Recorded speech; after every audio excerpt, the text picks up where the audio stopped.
Surprise, everybody. I hope your day is going excellent. I hope everything is going well.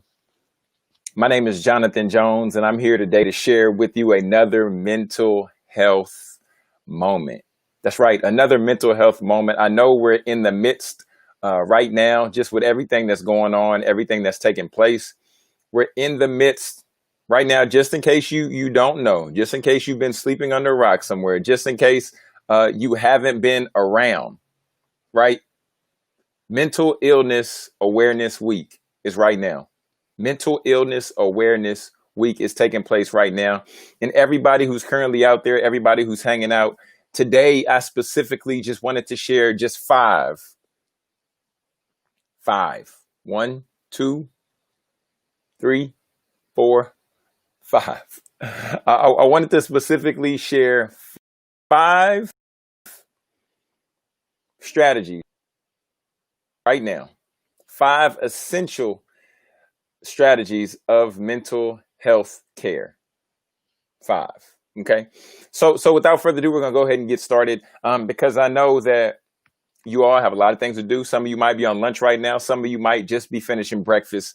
But the first thing that is truly essential for our mental health care, essential,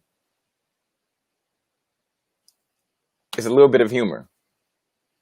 We have to know when to laugh at ourselves. We have to know when to laugh. We have to know when to have fun. And understanding those things, I want you today to laugh.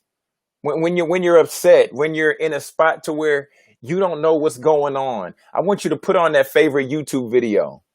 I want you to take time and I want you to begin to put on that favorite TikTok dance. Right? We have to find humor and we have to begin to laugh. This is essential for our mental health. I was with my wife last night and we were laughing and we were joking around. And then we bumped heads a little bit. Can we be honest? Can we be honest here today? Can this be the truth corner? We bumped heads. And from time to time when we bump heads about silly stuff sometimes and other times it's about serious stuff, I put on a YouTube song. And then I went in the living room. I just started singing. And I said, I don't want to fight. I would rather kiss you. And I began to sing to her. And then we began to laugh. And then that broke the tension. That broke just what we were through the midst of facing and just battling. And then we were able to move on. And that's why it's so essential for our mental health care as well. We have to know how to bring humor to the situation. We have to know how to laugh. So that's the first one. Know when to laugh and know how to use it, because it's a superpower, friends. So make sure that we begin to incorporate a little bit of laughing throughout the course of our day.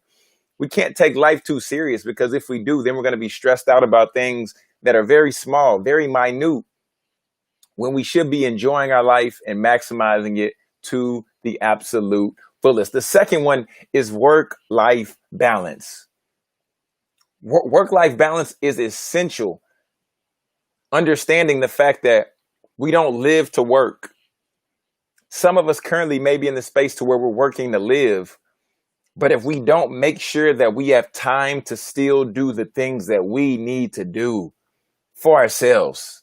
I was talking about it just the other day about walking outside. What about going and getting ice cream? What about taking time and going out to the restaurant? With my wife, once again, what was it? It was last week. And we were about to go and get our nails done, the manicure, pedicure situation. And then she was like, nah, I don't think I want that. And I was like, okay, cool. I guess we won't do that anymore, right? If you don't want to do that, and I guess that's not what we're going to do. Then we started going back home and I was like, well, what do you want? Right? I was like, let's go out to eat. I was feeling an itch for Buffalo Wild Wings. Well, she was feeling an itch for Buffalo Wild Wings. It just happened to be close by the house. And I said, cool, well, let's do it. Typically, this isn't something that we would do too often. But now I'm really learning and starting to see the importance just in being able to enjoy life. It doesn't always have to be a special occasion to go out and eat. Yes, we work hard on a daily basis. And understanding that we're putting in work on a daily basis, let us sometimes take a moment to appreciate the things that we have. Let us take time to appreciate each other. Let us begin to create a level of balance. We worked hard. Now let's play hard, right? We worked hard all week. Let's enjoy the game on Sunday. So you want to begin to incorporate work-life balance because that anxiety is going to be high. That stress is going to be high. And we're just going to continue to put ourselves in a tough and a negative mental space if we're not making sure that we begin to balance this thing out, begin to really enjoy our lives. Go work out at the gym. Go take some time. Do what you need to do to get yourself to being the best you possible in that best space. So get that work-life balance in because it's necessary. Last night we were watching Harry Potter, but that's another story for another time. Another one for some of us out there, you might say, John, well, work-life balance, I got that down. Humor, I love to laugh, and I laugh to love all the time. And I would say that's great. But some of us might say, John, well, I need something else. What else is there that's essential for my mental health care? What else is there that I can do? Make sure that I'm keeping my stress down. I'm keeping that anxiety down. That one for you, my friend, would be pet companionship.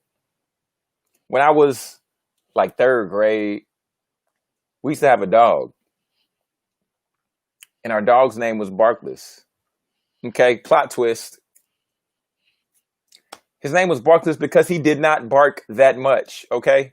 He just didn't bark much. We don't know why he didn't bark much, but he didn't.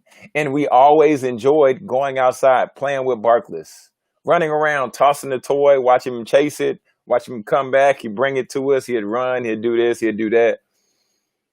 This allowed us just to be present in that moment, understanding that being in a position to care for another individual or being in a position to care for our pet, our companion, right?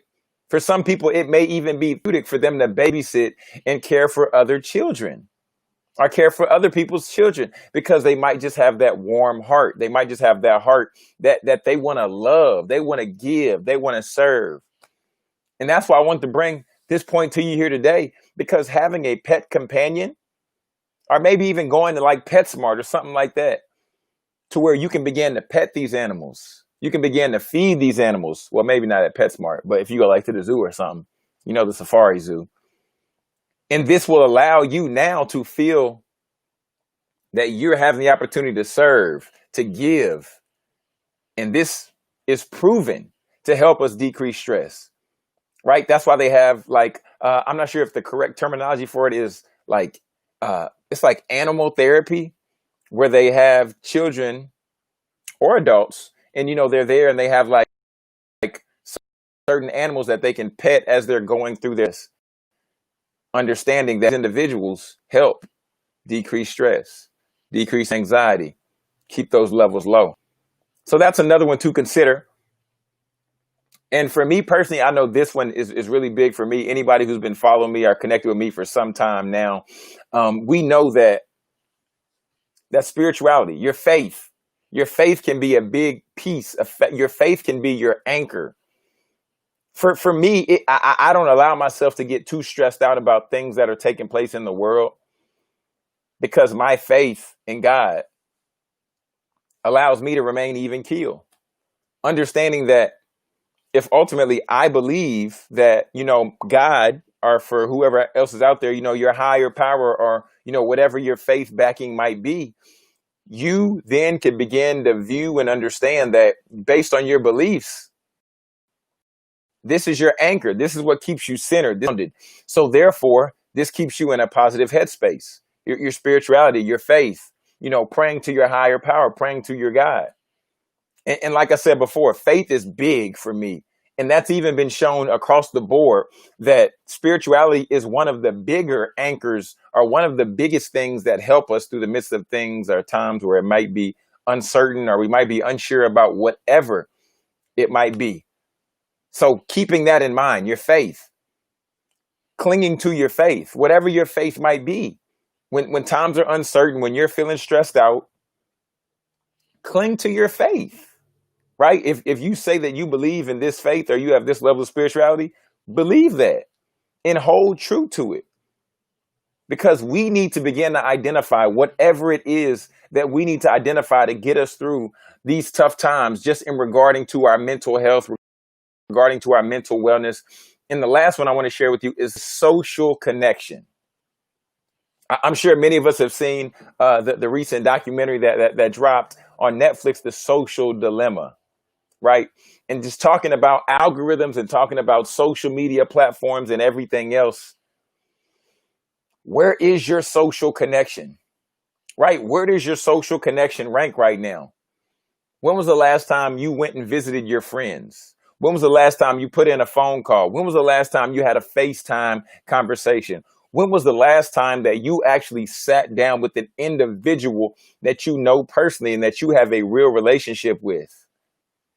I want you to begin to think about that, because us as people, we're geared towards connectivity. We're geared towards that level of social connection. Us as people, we need that touch. One of my favorite movies of all time, with Chris, Don Cheadle, with Sandler, with Brendan Fraser. In the movie, they break down multiple different stories, and then they tie it all together. And then at one point in the movie, Don Cheadle says, we don't realize how much we need that touch. And then we need it so bad, sometimes we ultimately crash. Today, I want to encourage you, wherever you are, if you're an introvert, if you're an extrovert, if you're an ambivert, right? Whichever place you fall in that spectrum, I want you to connect with somebody today. That's a friend, that's a colleague, that's a family member, whomever. Reach out and connect with somebody. Send somebody a video message on Instagram. Let them know you're just thinking about them. Let them know that you want to check in on them, because that will begin to encourage somebody else. And by other people, we get that dopamine hit, and that's also beneficial for our own mental health. So friends, we're going to go through them backwards, because I just shared the 5 essentials for your mental health care. Number 5 was social connection, making sure that you're connected with people around you, making sure that you're connected with somebody who's a friend, who's near and dear to your heart, because we need that level of touch. Number 4 was some of us having our anchor being in spirituality, being in our faith. So when things get uncertain, cling to your faith, shoot a prayer up, right? Do your meditation, still your mind, quiet your thoughts, because this is necessary for you. Number 3, having a pet companion, or even, like I said before, volunteering to babysit somebody else's children. If you're that individual who feels you have so much love to give, you're that individual who just wants to be there and be aware and be around other people, especially like babies or kiddos or preteens, whatever. If you're that person that you know that kids love you, like me, I'm a guy, I know kids love me. So, I mean, I like playing like basketball with kids and stuff like that until they start beating me up. Then I'm not the biggest fan, but I'll just ball up and let them do what they got to do. But getting that pet companion to where you're in a position to where you're caring for others and you're serving for others in that way. That was number 3. Number 2 was work-life balance. I know you're juggling a lot right now. Some of us might be parents at home. We're juggling. Some of us, we're still working at home. We're juggling. And we're babysitting. We're juggling. We're trying to provide dinner. We're juggling. We're trying to cook lunch. We're trying to put together breakfast. We're trying to keep our kids engaged on Zoom. We have to take time and know when we need to step away. We have time to know when to put the kids in front of the laptop, put the kids in front of the tablet, and then say, I'm going to go step outside for like 2 minutes. I'll be back with you all. So I'm going to lock you all in this room and make sure that you're safe. You can't harm yourself. But I need like 1 or 2 minutes just to decompress. That's the importance of the work-life balance piece. You need to make sure that you have time for your life outside of your work. And the number one answer was humor. Find a time and find a place to where you can laugh. Laugh at yourself. I'm not going to tell you to laugh at your friends, but it's essential to begin to laugh. It's essential to know what makes you laugh. When you begin to identify these things, now you have a control to remove certain things out of your atmosphere. If you see somebody typically doing something silly and you're like, God, that would usually make me so angry. But you have to laugh. You're like, that's so silly. Why would you try to cut me off in the middle of traffic and you see that I'm driving in this lane? Why would you try to cut me off? That's ridiculous. When you begin to understand those things, now you're taking the power away from the things that used to make you angry, that used to make you so teed off. But you're in a place, in a position now to where you're taking control of your own mental health care. You're taking control of your own mental well-being. So friends, I just wanted to share that with you today so that we can celebrate together, so that we can celebrate Mental Illness Awareness Week. Mental Illness Awareness Week. I wanted us to celebrate that together. I want us to take this time because so often we make time for everybody and everything else, but sometimes we forget the person that we're staring at in the mirror. So if there's any way that I can serve and support your athletic program, if there's any way I can serve and support your team or your athletic department, please feel free to shoot me a text at 404-585-7284. Or if there's any specific topic you would like for me to cover, please go ahead and drop me a text. Or if you just want to say, John, let's see how we can work together. Let's see how we can collaborate. Then I'd encourage you to go to jonathanjonesspeaks.com/speaking. And down at the bottom, there's a button. You can click book me and we can see how we can serve and support your team at a very high level. But my friends, until next time, this is TEDx speaker and best-selling author Jonathan Jones reminding you to speak your success, believe in your greatness, and continue to create the life and business of your dreams. How would you want to live any other way?